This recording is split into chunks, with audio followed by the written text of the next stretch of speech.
நானும் கவினும் ரொம்ப ட்ரூவாக லவ் பண்ணோம். கொஞ்சம் செட்டில் ஆக டைம் தேவைப்பட்டுச்சு. மே 30 அப்போ வந்துட்டு சுஜித்தும் கவினும் பேசிக்கிட்டாங்க. அப்போது அந்த டைமுக்குள்ள வந்துட்டு அப்பா கிட்ட சுஜித் சொல்லிட்டான். அப்பா வந்துட்டு இந்த மாதிரி லவ் பண்ணுறியான்னு என்கிட்ட கேட்டப்ப, இல்லைப்பா நான் லவ் பண்ணல அப்படின்னு சொல்லிட்டேன். ஏன்னா கவின் என்கிட்ட டைம் கேட்டிருந்தான், இன்னொரு 6 months கழிச்சு சொல்லு ப்ளீஸ் அப்படின்னு சொல்லியிருந்தான்.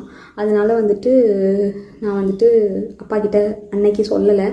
அதுக்குள்ளே நெக்ஸ்ட்டு அப்கமிங் மந்த்துக்குள்ளே இப்படி ஆயிடுச்சு. 2 பேருக்குள்ளே என்ன கான்வர்சேஷன் போச்சுங்கிறது தெளிவாக தெரியாது. ஆனால் கவினுக்கு ஃபோன் பண்ணி சுஜித் வந்துட்டு பொண்ணு கேட்க வாங்க, இவ மேரேஜ்க்கு மூவ் பண்ணாதான் அடுத்து என்னோடய ப்ரொஃபஷனை பார்க்க முடியும் அப்படின்னு சொன்னான் அப்படிங்கிறது எனக்கு தெரியும் கண்டிப்பாக.